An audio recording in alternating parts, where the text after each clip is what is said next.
няма да се включвате, спираме тук. Поздрави, живи и здрави, това е. Какво да ви кажа? Това му бахме майката, виждате го нервен, тропа с ръцете, говори, барбори, канима до дуел, върви на майка си в газа на дуел, ще ма каниш. Ти си бих майката и върви на какъвто искаш дуел. Дълните на барато не е, дето им дължиш пари, ти отрежат главата, те вкарат в газа.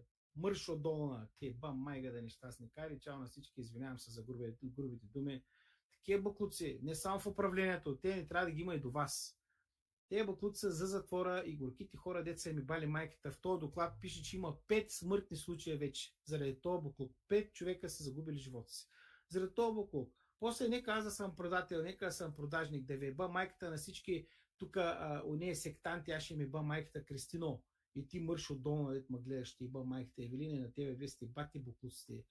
Изроди, антихристи, сектанти, не знам, сатаната, служители на сатаната, реши. Мамечката ви буклуци, дееба. Сега ще ви бе майката, да знаеш.